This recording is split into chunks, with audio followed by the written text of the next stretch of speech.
It is unfortunate but true that today's topic is vital to our community, our nation, our world.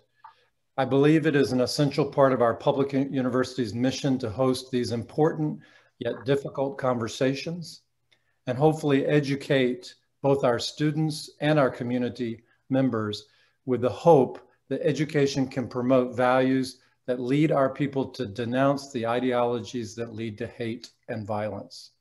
Many Americans are only just waking up to the reality that there are multiple hate groups operating with pernicious ideologies that include anti-Semitism at their core.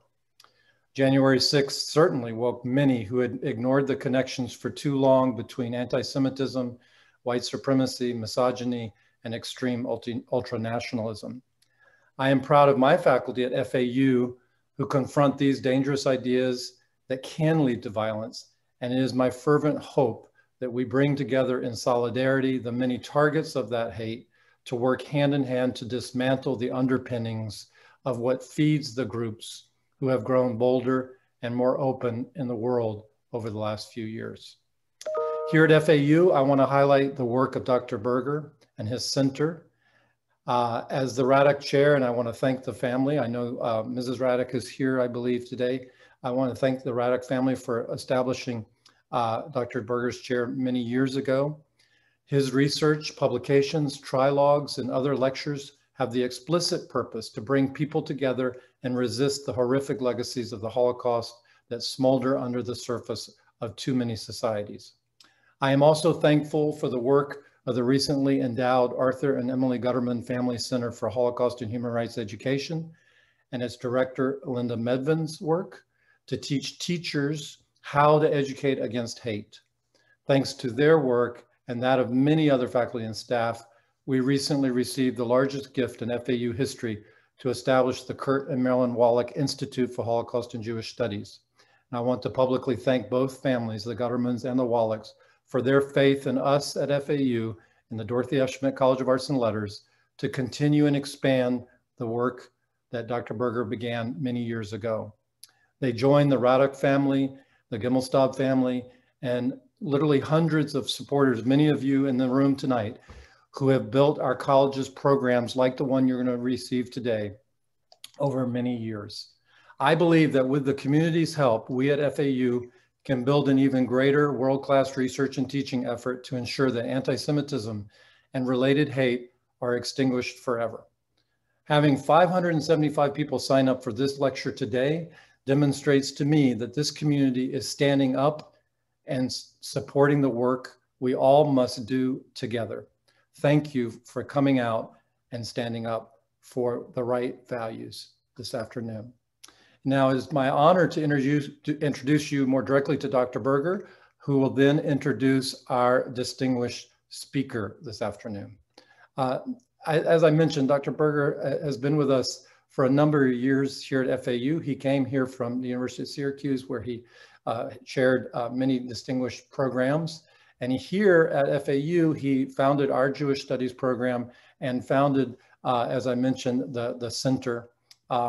And began his work. In addition to running programs here, establishing the trilogues in our community with some of our local clergy from the major faiths of our community, he was doing incredible research. It would take me the rest of the afternoon to talk about the research contributions Dr. Berger has made, but I did want to call your attention to just the last few books that he's written in the last 6 to 8 years. Because they really are relevant, and it shows you the importance of his learned approach to the topics that we're going to be discussing today.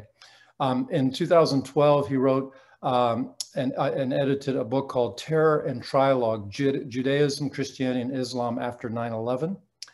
And then in 2015, a book called Post-Holocaust Jewish-Christian Dialogue. And you see here that commitment that his center and the Radek Chair has had to hopefully making peace in the world. He is, of course, an expert on literature, and particularly the Holocaust literature that came out in the second and third generation of survivors. And his book from 2017 is called Third Generation Holocaust Representation, Trauma, History, and Memory. And then, of course, he was a partner with Elie Wiesel on many efforts and was friends with him, and actually wrote many essays and books about Elie Wiesel. But his 2018 book was very special. It brought together the judges of the Elie Wiesel Foundation for Humanities Ethics Essay, who met here at FAU. Those essays were published as Elie Wiesel, Teacher, Mentor, and Friend, a beautiful collection. And then just this spring, in June 2021, a new book will be coming out by Dr. Berger called Elie Wiesel, Humanist Messenger for Peace. And so without further ado, I'm going to turn you over to Dr. Berger.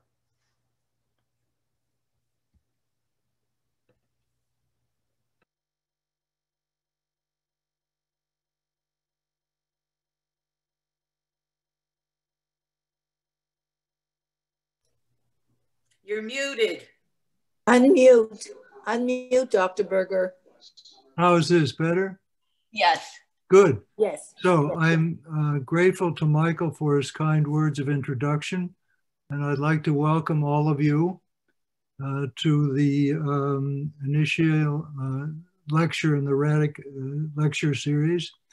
I was saying that last year, when we originally planned this lecture, which had to be canceled due to the pandemic, Professor Rosenfeld and I had an exchange in which we mutually agreed that it wouldn't matter whether we held it last year, this year, or probably in the next 100 years, the title would always be the same. Sad but true. But just a few words about our distinguished guest. Professor Alvin Rosenfeld is the Irving M. Glaser Chair of Jewish Studies, Director for the Center of the Study of Contemporary Anti-Semitism, Professor of English and a Professor of Jewish Studies at Indiana University. Among his editorships, he is on the International Editorial Advisory Board for the Holocaust and Genocide Studies. He is a special advisor to the chairperson of the United States Holocaust Memorial Museum, on the editorial board of Jüdische Studien, the editor of the Indiana University Press series on Jewish literature and culture. He's a member of the working group on anti-Semitism for the United States Holocaust Memorial Museum. There's hundreds of articles and books. Just to mention a few of the book titles: Thinking About the Holocaust, The End of the Holocaust, which has been translated into Hebrew, Polish, German, Deciphering the New Anti-Semitism, A Double Dying, Reflections on Holocaust Literature, and Imagining Hitler, which was translated into Japanese. And the list goes on and on. As we mentioned, he graced FAU with his presence in the past couple of years and recently received Indiana University's President's Medal for Excellence. Professor Rosenfeld's topic today is Anti-Semitism, a Clear and Present Danger. I would just like to remind people, hold your questions until the end of Professor Rosenfeld's remarks. So without further ado, it is with both personal and professional pleasure I'm introducing Professor Alvin Rosenfeld. Thanks so much, Alan. A pleasure to be with you, and thanks to Dean Horswell as well. I did have the pleasure of visiting a couple of years ago to speak at the university. And my, oh my, do I wish I were there today. Last night and this morning, we had an ice storm in the town where I live. And it's not been a very easy winter here. But anyway, hopefully for the future, we'll do it personally. I was thrilled to learn the news that the Dean just shared with you all about major gifts to your university by the Wallach and the Gutterman families in support of Holocaust studies, Jewish studies, and human rights studies, three vital areas. For many, many years, I've been familiar with Alan Berger's work, have read it, appreciated it, passed it on to others. So you'll be building on very solid foundations for what's bound to be an extremely good future. congratulations to all for my today is an unhappy one. You won't hear any jokes or light banter. It doesn't belong to what we're talking about.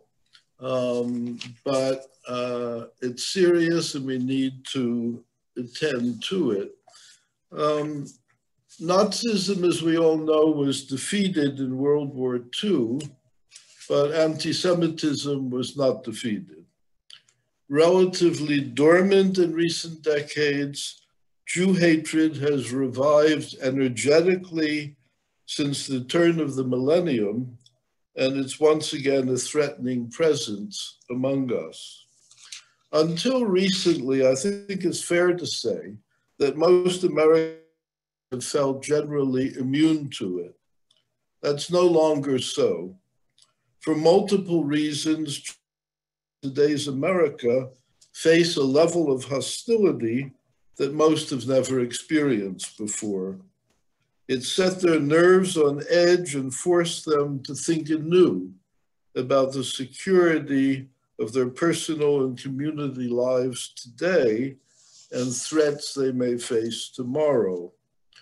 Before I cite specific examples of such animosity to you, it's important that we reach something like a common understanding of what anti-Semitism is and how it manifests itself and indeed.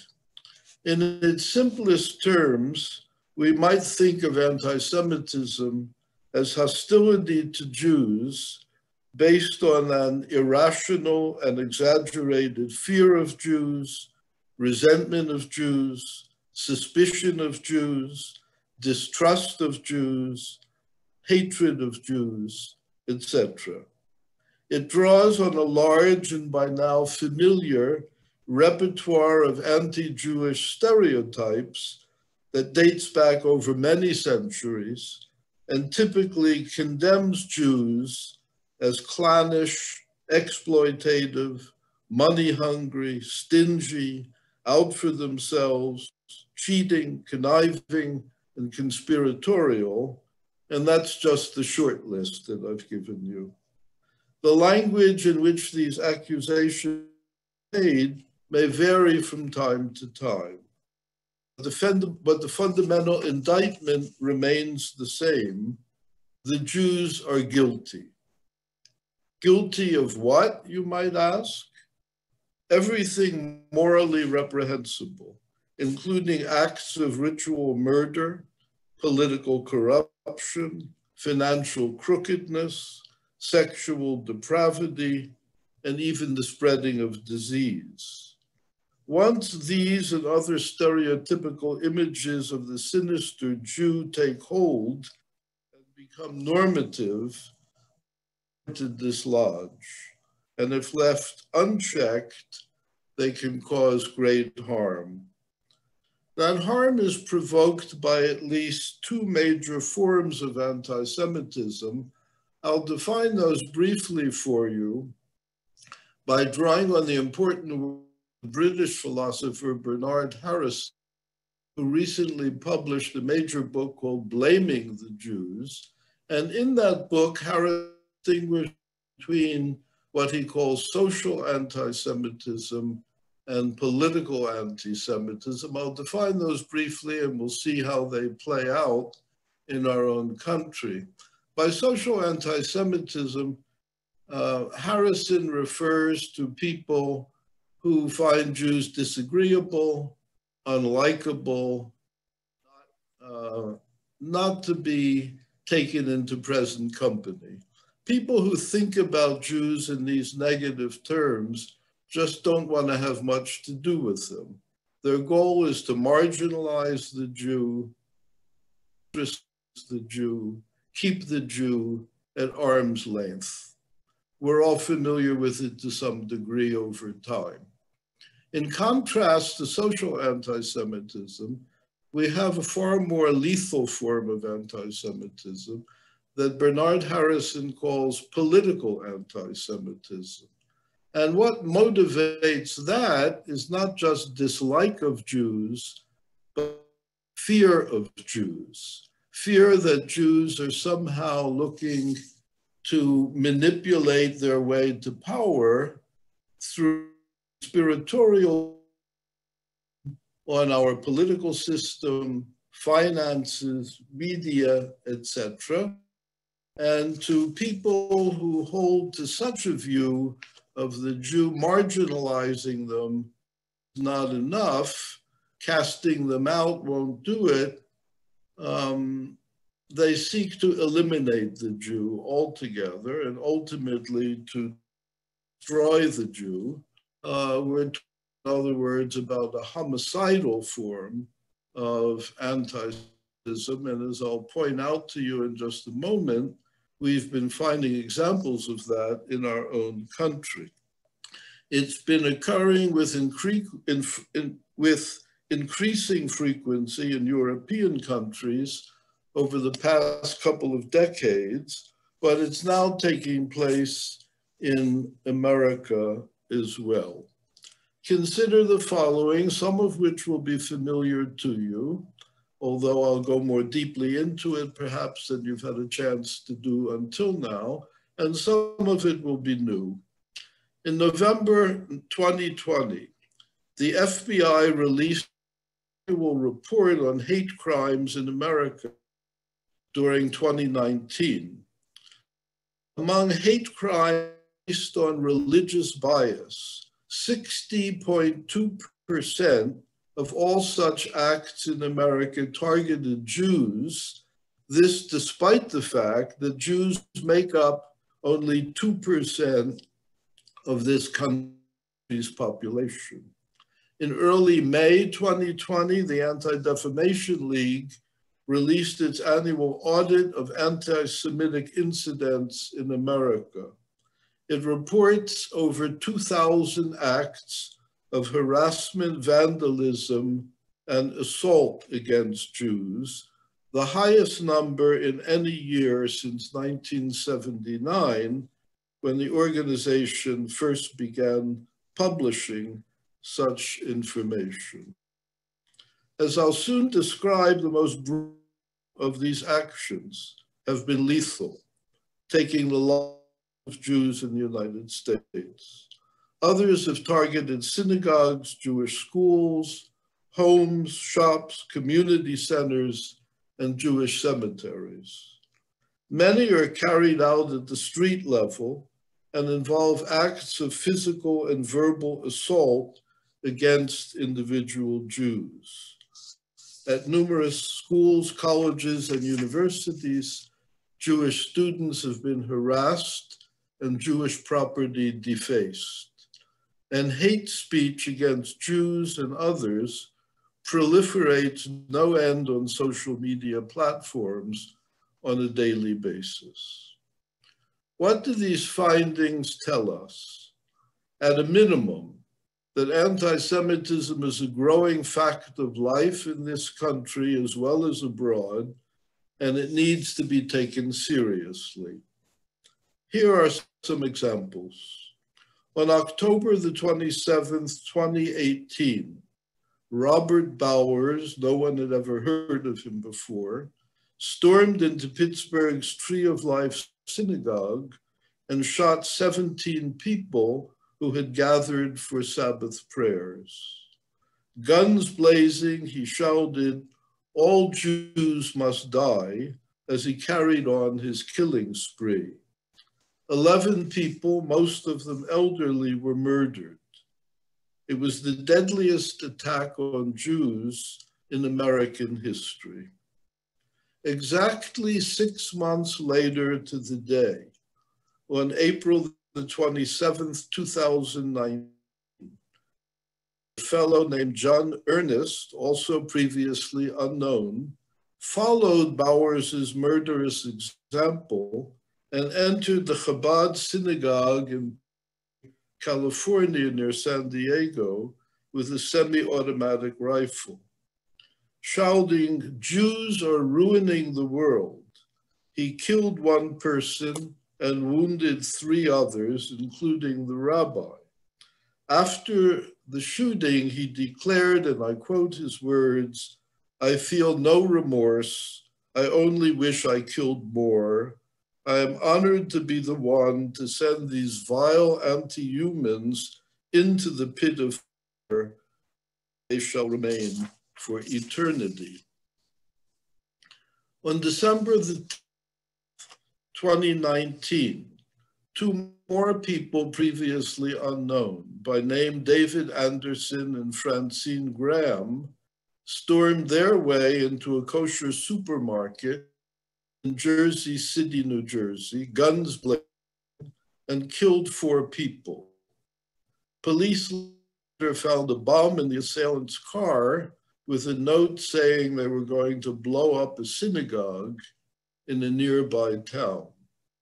And that very same month, on the 7th night of Hanukkah 2019, a fellow named Grafton Thomas, also previously unknown, entered a rabbi's house in Monsey, New York, stabbed and slashed 5 people, machete. One of them, an elderly rabbi, lay unconscious in a hospital for several months before dying of his wounds. It's not possible to generalize about the motives of all of these people, for they're alike. Bowers and Ernest are radical white supremacists. Anderson and Graham subscribe to an extreme version of Black Hebrew Israelite religious ideology. Grafton Thomas, evidently identified as a recent Muslim convert, but in his journals, he also sympathized with the Black Hebrew Israelite denunciation of Jews as fakes or imposters. What they all have in common, though, is clear. They hate Jews, hold Jews responsible for the world's problems, refer to them as Nazis, children of Satan, and they have no inhibitions whatsoever to killing as many Jews as they can. Let me tell you a little more about some of these people and also try to situate their crimes within the broader context of today's anti-Semitism in America. Robert Bowers is a 46-year-old man with no previous criminal record. Apart from a 2015 traffic violation, there was nothing in his past that indicated he was about to become a mass murderer. He lived by himself in a modest rented apartment in Pittsburgh and was employed as a truck driver. Apart from being a loner, there are 2 additional salient facts to know about him. One, he had 21 guns registered in his name, 4 of which he took with him into the Tree of Life Synagogue on the morning of October the 27th. And 2, he evidently spent a lot of his time on social media, in particular on an extremist website called Gab, G-A-B. It's favored by people on the far right, including nationalists, neo-Nazis, and anti-Semites. Postings he would have found on Gab, and also some postings that he himself contributed, portrayed Jews as being the enemy of white people and claimed that they are actively at war against white people. In some of his postings, Bowers especially worked up over immigrants and refugees whom he labeled invaders and saw as a threat to America's majority white population. Closely allied with these invaders in his mind were the Jews, whom he referred to in a personal biographical note that he posted as the children of Satan. Seen as an evil people, Jews were helping the invaders invade. In one of his postings, he writes that it's the filthy, evil Jews bringing the filthy, evil Muslims into the country. Stop the, he added, then worry about the Muslims. Bowers seemed particularly agitated by the word IAS, the Hebrew Immigrant Aid Society, originally established in 1881 to aid Jewish refugees fleeing pogroms in Eastern Europe. In more recent years, HIAS has widened its scope to assist in the resettlement of a range of other people. In the work of this relatively small agency, Bowers saw the wicked hand of the Jews, and he decided to cut it off.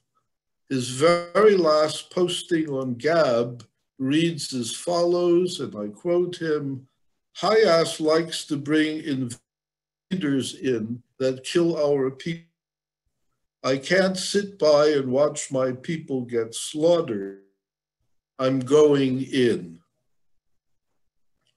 With slaughter uppermost in his mind, in he went, entering the lobby of the Tree of Life synagogue before 10 o'clock that Shabbat morning, calling out, "All Jews die." He proceeded to gun down a group of elderly Jewish worshippers who, in his delusional view of them, were somehow a threat to white people, his people. Apprehended by policemen who had rushed to the scene, Bowers told one of the arresting officers, "They're committing genocide against my people. I just want to kill Jews." News of this bloody crime came as a shock to most people, but not to all people. John Ernest credited Bowers for inspiring him to kill Jews in the Poway Chabad synagogue. Until he carried out his deadly shootings, Ernest would have seemed an unlikely person to plan such a crime. 19 years old, he comes from a stable family. His father is a science teacher. He's been a nursing student. He claims to have lots of friends, and he's played piano seriously for many years. For 18 months prior to his shooting in Poway, however, he led an active life on the internet, and he was an avid poster on B-Chan's Pol Board, a gathering site for white nationalists, anti-Semites, and neo-Nazis. Ernest evidently was radicalized through Pol Board, and he posted a 4,300-word open letter or manifesto just before he went into the Poway synagogue. Among other things, one learns from this manifesto that Ernest saw himself as a martyr, prepared to sacrifice himself on behalf of what he called his race and in defense of Christianity. White Christians, he was convinced, were under attack by Jews, whom he charged with responsibility for the death of Jesus and the death of early Christian saints. Addressing himself in this manifesto to my brothers in Christ, he claims that Jews were inspired by demons and Satan, his words, and will attempt to corrupt your soul with sin and perversion, also his words. In addition, Jews fund, I quote him, politicians and organizations who use mass immigration to displace the European race. An ardent white supremacist, he's sure, and I quote him, that there are brave white men alive who have the willpower and the courage it takes to say, fuck my life, forgive me for the language, the vulgarism is his, not mine. I'm willing to sacrifice everything for the benefit of my race. In this spirit, he writes that he's personally prepared, and I quote him one last time, to willingly sacrifice my future for the sake of my people, our people. I would die 1,000 times over to prevent the doomed fate that the Jews have planned for my race. Now, we might say with good reason it's all delusional, but we recognize it's also homicidal in its delusional spirit, and we dismiss it as just off the wall. It's far more serious than that. As these and similar sentiments reveal, earnest thinking combines traditional Christian anti-Semitism and contemporary white nationalism. This hybrid of two deeply hostile anti-Jewish ideologies is today a familiar presence on the American far right, where Nazi flags sometimes mingle with large handheld crucifixes in angry street demonstrations, and some of that mingling showed up at the riot in the Capitol building recently in DC. Both were on display on a Holocaust Remembrance Day event in May 2019 in a small town in Arkansas, when white supremacist protesters carrying Nazi flags, crosses, and pictures of Jesus, and signs saying, "The Holocaust never happened, but it should have," interrupted that event. Such activities are fed by several sources, including a small but passionate Christian identity movement that dates back to the 19th century and today is undergoing something of a revival on the populist and nativist right, where it combines white aspirations for racial purity with the return of familiar Christian accusations against the Jews. Both Robert Bowers and John Earnest were motivated by such thinking, which is abundantly available on the internet sites they frequented, and that almost certainly is having an influence on others.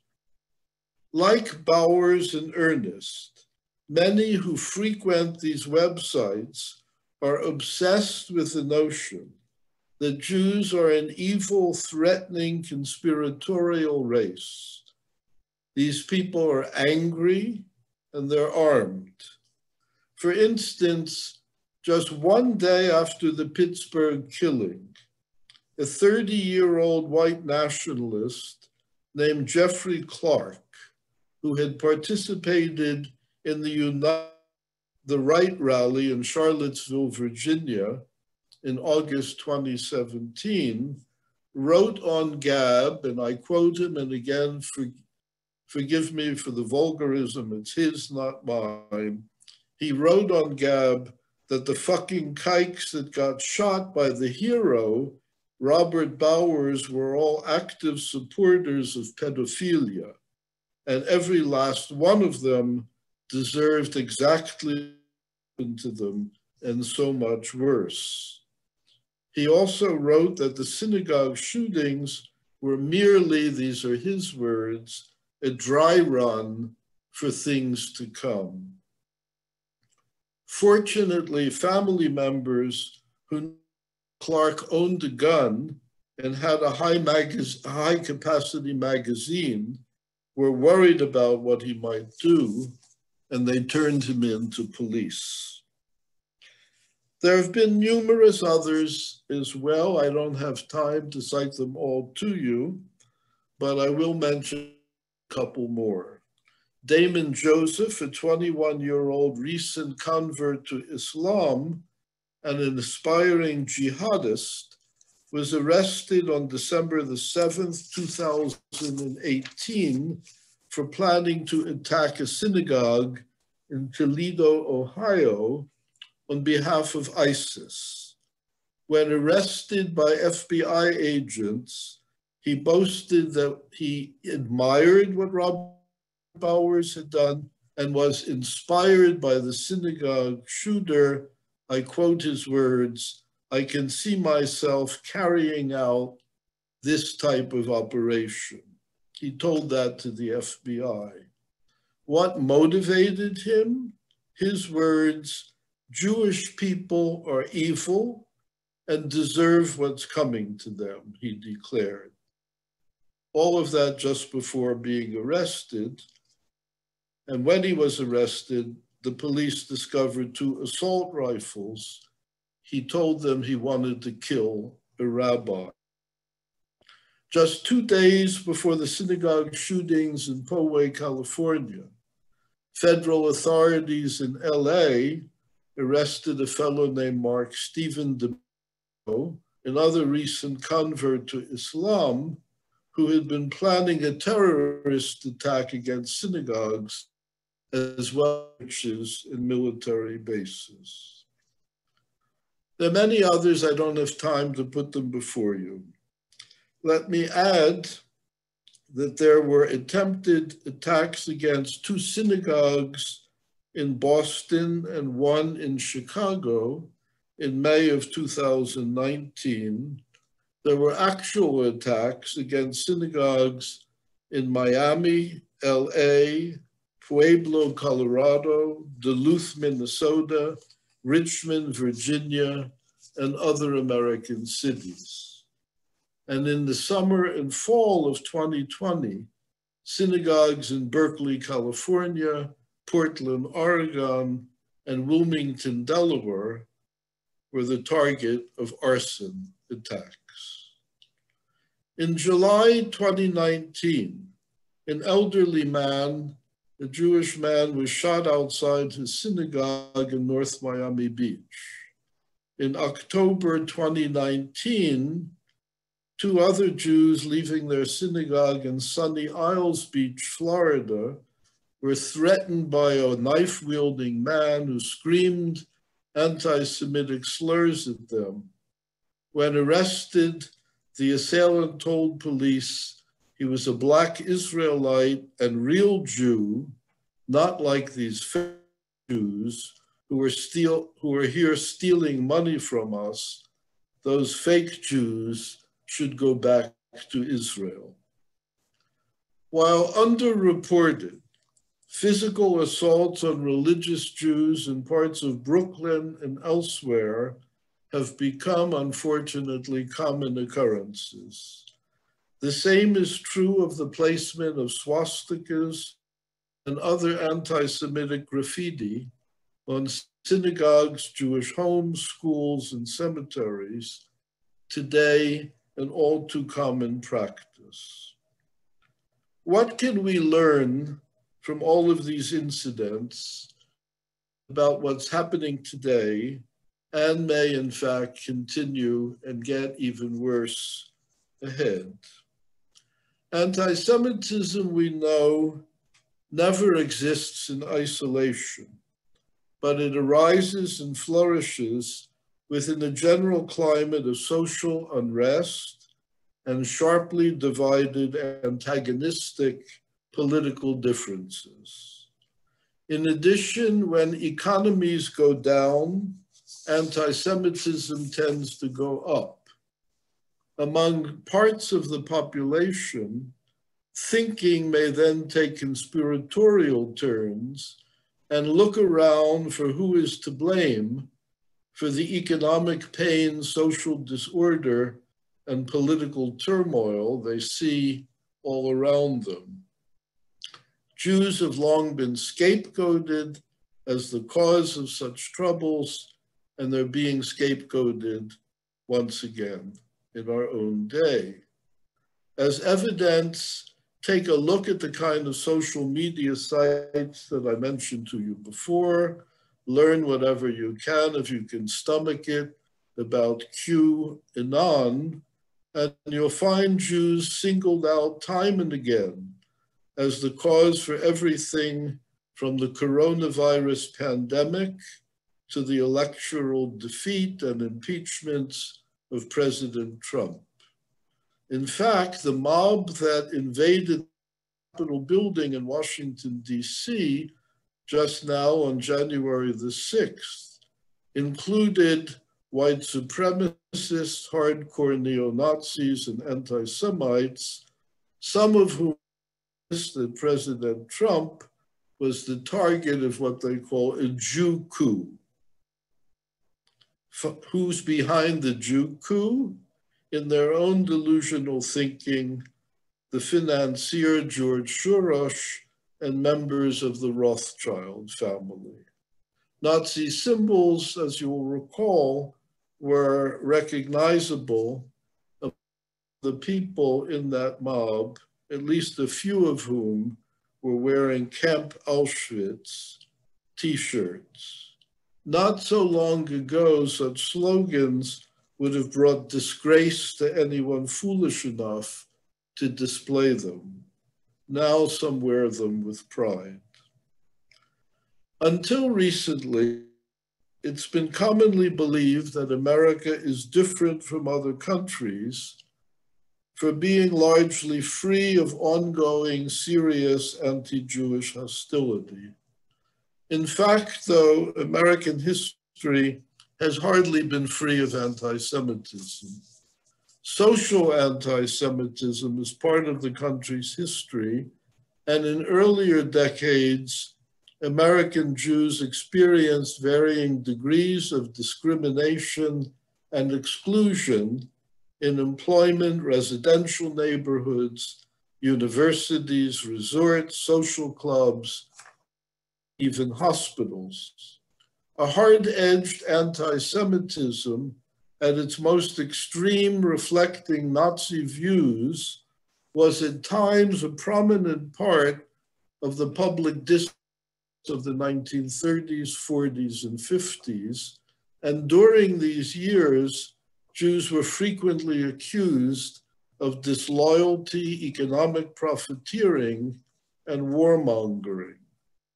Acts of aggression against individual Jews and Jewish institutions have also occurred over the years, and especially during the early years of the civil rights movement, there were multiple bombings of Jewish synagogues and schools, particularly in southern states. Few Jews of the present generation know very much about these past incidents, however, and while they may be aware of anti-Semitic attacks occurring in European countries, they did not expect to see such violence occurring on American soil. It now is occurring here, and there are reasons to fear it may get still worse. In conclusion, America is in an overwrought phase of social, political, and ideological tumult in which extreme views of many kinds have come prominently to the fore. The Pittsburgh, Poway, Jersey City, and Muncie assaults that I brought to your attention are horrific examples of the kind of homicidal hatred that can surface in such a time. To what degree this kind of anti-Semitism will escalate still further in the United States is unpredictable, but anti-Jewish hostility has already reached worrisome levels and bears watching. Jews in this country are right now seeking to find ways to cope with the problems I've put before you. Their chances for success will go up if all of us acknowledge that hate is too to bear alone and join them in actively opposing hate in all of its forms. As the writer Elie Wiesel has taught us, and I quote Wiesel, the opposite of love is not hate, it's indifference. The opposite of faith is not heresy, it's indifference. And the opposite of life is not death, it's indifference. If we are summoned to choose life, and we are so summoned, to do nothing in the face of the threats before us is just not a viable option. Thank you.